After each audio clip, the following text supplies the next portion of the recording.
عليكم ورحمة الله تعالى وبركاته. بسم الله الرحمن الرحيم. ومركلة إنجنير مبارك محمد. عشر كيني لغات مانتا وحوكو سابسيهي simple present tense. كي هوري عشر كي هوري كواد وحانك سو هذا simple present continuous tense أما simple progressive continuous tense. maanta waxaan ka hadli doonaa simple present tense tensiga labaad.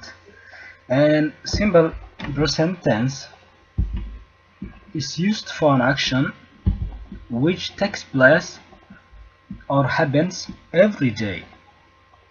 Simple present tense waxaa loo isticmaalaa fal dhaca maalin walbo. Fal dhaca maalin walbo is used for an action which takes place or happens every day. وفال دعا مالين والبو.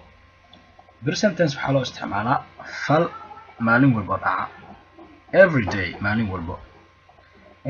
qaacidadiisa waxaa waaye subject plus verb plus s plus es plus ies plus object. qaacidadan meeshaad ku aragto waxaa iskale simple present tense.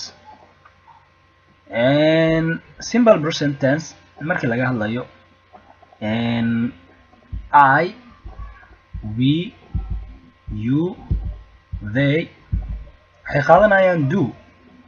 It means markii su'aal laga dhigayo I, we, you, they present tense markii la joogo ee la rabo in su'aal laga dhigo jumlada waxaa la adeegsanayaa do. waa qaacido jirta, waa macna, waa rule uu leeyahay simple present tense.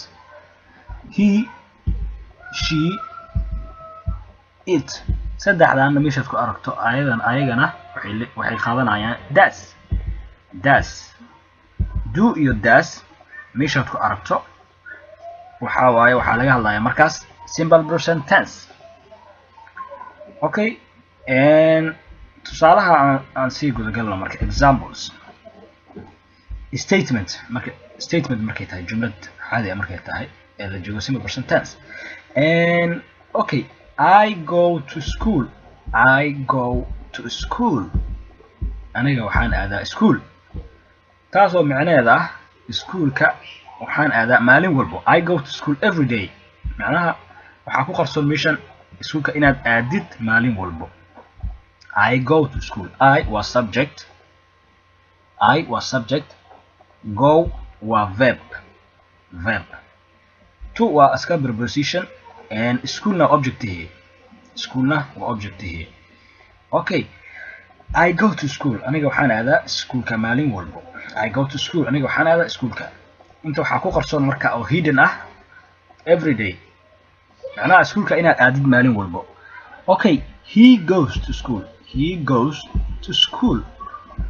asaga goes to school. wuxuu aadaa iskuulka. macnaha waxaa laga wadaa asaga iskuulka wuxuu aadaa maalin walbo. goes hadda marka ficilkan waxay ahayd awal I markay tahay waxaa waaye ficilka sidiis go u ahaa. macnaha I go to school. hadda he aan dhahnay goes aa la dhahay es aa meeshan kusoo biray oo qaacidada waxay ahayd verb plus s plus es. hadda marka waxaa shaqeeyey marka es. He goes gowdi waxaa la raacsiiyey marka es. He goes to school. asaga wuxuu aadaa iskuulka maalin walbo. He goes to school. asaga iskuulka ayuu aadaa.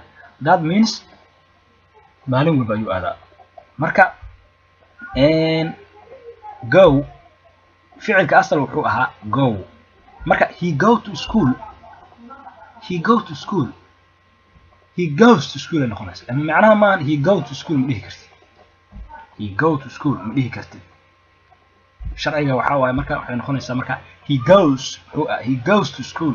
wuxuu aadaa iskuulka. macnaha qaacdada waxay ahayd he, she, it. daas waa ujeedaa es aa raacsan. es waa sharciga. marka he goes to school. iskuulka ayuu aadaa. that means inuu iskuulka aado maalin walbo aa meeshan ku qarsoon marka.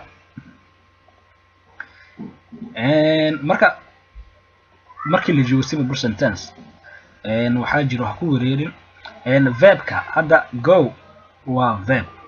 marka he markaan qaadanay hadda sharciga waa aragtay he she it waxay qaadanayaan das do maxaa loo dhigi waayo do lama dhihin sharci maaha das. that means marka es amisha raacsan do waxaa raacsiiyey es das. marka he meeshaad ku aragto marka waxay qaadanaysaa marka goes and he go ma dhihi kartid. he goes to school, she goes to school. marka laakiin I goes to school ma dhihi kartid. I goes to school waxaa leedahay I go to school waxaan aadayaa iskuulka taas oo maalin walba inaad iskuulka aadid. okay she ayada she reads her lessons every day. she ayada reads waxay akhrisaa her lessons casharadeeda every day maalin walba. macnaha hadda read verbka asalkiisa wuxuu ahaa read waxaa la raacsiiyey s. verbkii waxaa la raacsiiyey verbka wuxuu ahaa asalkiisa read s la raacsiiyey verb oo lagu daray s. that means marka waxaa laga hadlayo waxay yihiin simple present tense maalin walbo wax dhacaya. waxaan soo sheegnay inuu yahay simple present tense maalin walbo fal dhacaya in loo isticmaalo every day wax socda maalin walbo. okay and she reads her lessons every day.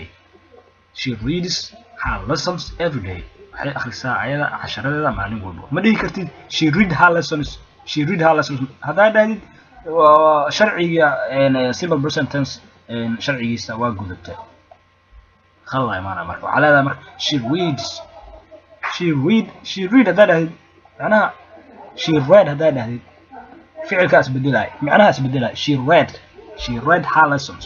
she read waxay noqonaysaa simple past read waa akhrisay. she read way akhrisay noqonaysaa marka isbedelay haddii esta ka saarto macnihii yani simple present tense ma noqonayo. marka sidaa daraadeed read wuxuu ahaa verb asalkiisa verbka waxaa la raacsiiyey s. waa qaacidada macnaha ruulka u degsan simple present tense. marka waxaan leenahay she reads her lessons every day waxay akhrisaa ayada casharadeeda maalin walbo. she reads waxay akhrisaa her lessons casharadeeda every day maalin walbo. okay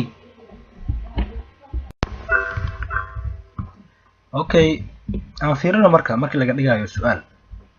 markii su-aal laga dhigayo marka waxaan leenahay do I go to school. waxaan isticmaalaynaa marka do. waxaan isticmaalaynaa do I go to school. school miyaan aadaa aniga. do I go to school. school miyaan aadaa aniga. okay and tusaalaha labaad does he go to school. does he go to school. school miyuu aadaa asaga. waxaan soo sheegnay macnaha markii su-aal laga dhigayo I, we, you, they intaanba markii su-aal laga dhigayo in la isticmaalo do. sidoo kale he, she, it saddexdaan markii la isticmaalayo saddexdaana markii la isticmaalayo markii laga dhigayo su-aal in la isticmaalo das. marka waa qaacido macnaha waa rule u degsan simple present tense. and does he go to school. school miyuu aadaa asaga.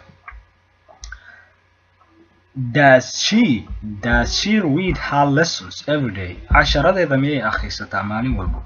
does she read her lessons every day. casharadeeda miyay akhrisaa maalin walbo.